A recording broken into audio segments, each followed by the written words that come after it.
Merci, Monsieur le Président, mes chers collègues. Sur cette énergie, les feux passent progressivement au vert. Le Parlement européen, avant-hier, a validé la mise en place d'une taxe carbone aux frontières.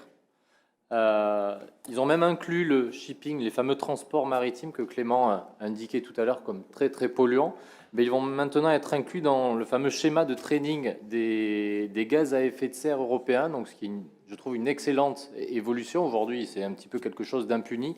Demain, il va falloir regarder un petit peu de plus près combien est-ce qu'il pollue. Les feux passent au vert. Localement, je dirais l'institution qui est un petit peu en avance et qui porte vraiment ce projet, c'est le Grand Port Maritime de Bordeaux.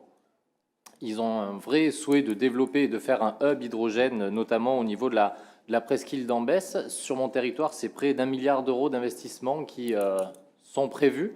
Donc il y a quand même un vrai engouement de la part du port.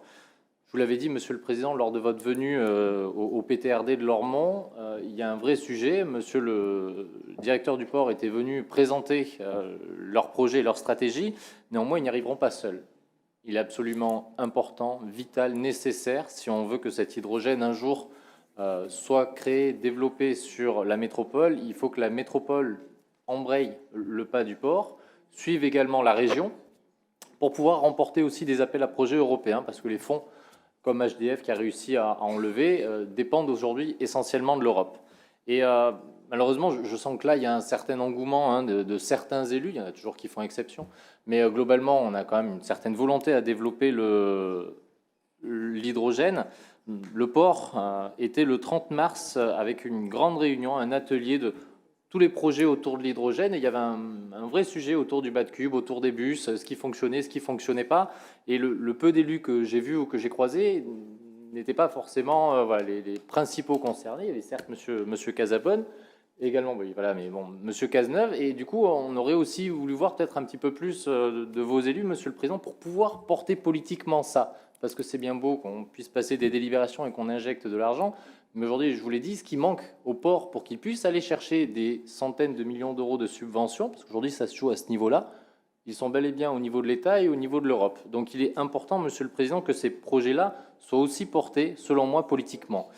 Et pour ce faire, c'est d'abord quelle stratégie politique on a sur l'hydrogène.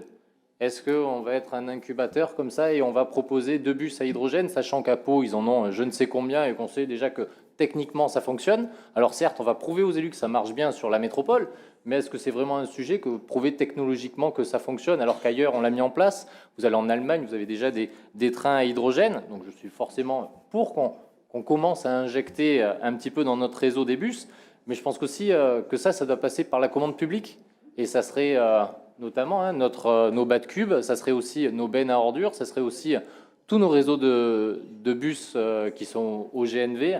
Si demain on les transformait ou on proposait à nos prestataires de les transformer, ça donnerait un vrai signal à ces industriels-là, parce qu'aujourd'hui, produire de la matière, c'est pas trop sorcier, on y arrive. La question, c'est pour quelle consommation? On a un gisement, on peut développer des usines pour produire X kilos par jour. Maintenant, la consommation finale, elle n'est pas encore très connue. Du coup, on a un prix qui varie entre 9 et 10 euros, et pour les plus ambitieux, le descendre à moins de 2 euros du kilo. Donc il y a un vrai sujet là-dessus, et pour moi, la commande publique doit aider au développement de cette filière. C'est comme, à la rigueur, si on doit investir aussi un petit peu d'argent et de temps, c'est le développement des stations-service. Là, on va en créer une, il faudrait qu'elle soit ouverte à tous, et notamment aux camions. Donc il y a un vrai sujet, la métropole possède du foncier, je pense qu'il faut avoir une vraie stratégie, comme on a eu pour les bornes électriques, ou comme on va avoir pour les bornes électriques, parce qu'il y a encore certains territoires qui sont presque orphelins. Il serait nécessaire d'y réfléchir pour avoir un maillage territorial cohérent de ces futures stations-service à hydrogène. Donc il faudrait vraiment identifier les terrains, et ensuite nouer des partenariats avec des partenaires privés. J'ai entendu ce que vous avez dit en préambule de notre conseil métropolitain, comme quoi vous pensez que l'emploi et les collectivités et les entreprises peuvent travailler de concert. Mais typiquement, quand on a plusieurs centaines de millions, voire milliards d'euros d'investisseurs privés, la métropole n'a pas forcément besoin de se déplumer pour aller les aider. Donc j'ai une vraie réflexion là-dessus. Monsieur le Président, quelle est notre vraie stratégie sur l'hydrogène à court, à moyen et à long terme?